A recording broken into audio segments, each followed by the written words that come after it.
Bonjour. Alors aujourd'hui, on va s'intéresser à un théorème important de probabilité de deuxième année, à savoir le théorème central limite. Donc je vais commencer par énoncer le théorème.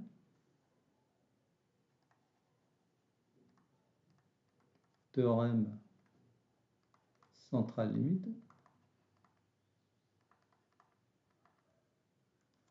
Alors soit xn, une suite de variables aléatoires réelles indépendantes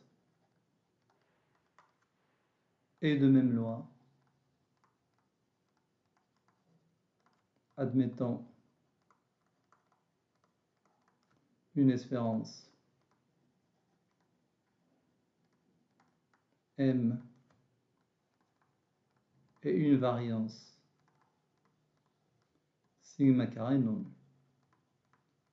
Alors rappelons ici que seules les variables aléatoires certaines ont une variance nulle. Donc quand on dit la variance non nulle, ça veut dire que la variable aléatoire n'est pas une variable certaine.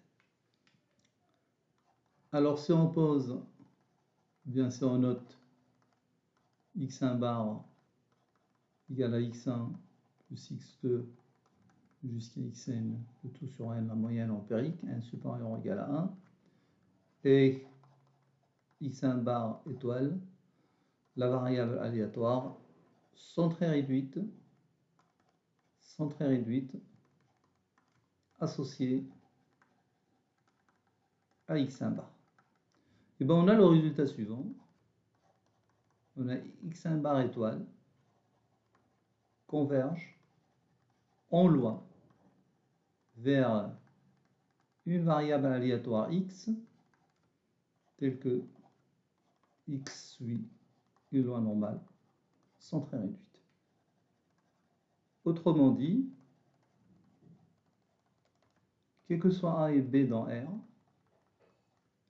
tel que a est strictement inférieur à b, on a la limite, quand n tend vers plus l'infini, de la probabilité que x1 bar étoile strictement comprise entre a et b égale à l'intégrale de a à b.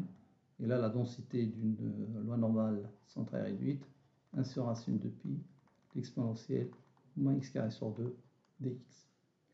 Alors, par transformation affine des lois normales, on peut aussi énoncer le théorème de la manière suivante.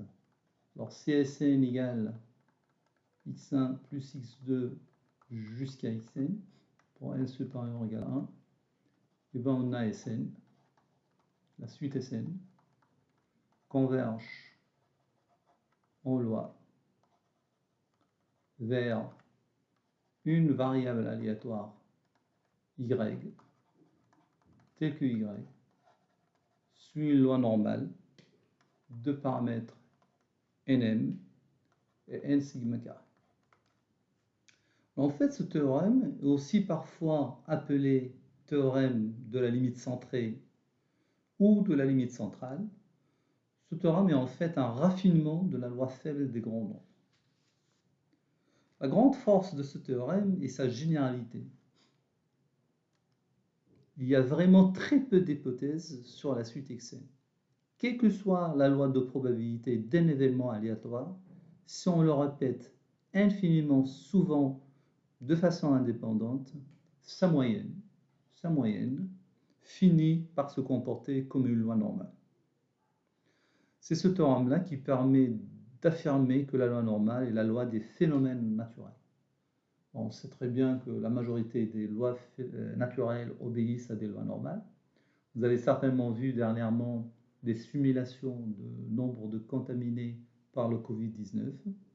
Voilà, des simulations par la loi normale, c'est-à-dire par des courbes en cloche. Alors un dernier exemple pour finir. Si on observe par exemple la taille des individus dans une population, celle-ci va suivre une répartition qui va ressembler à celle de la loi normale. Voilà.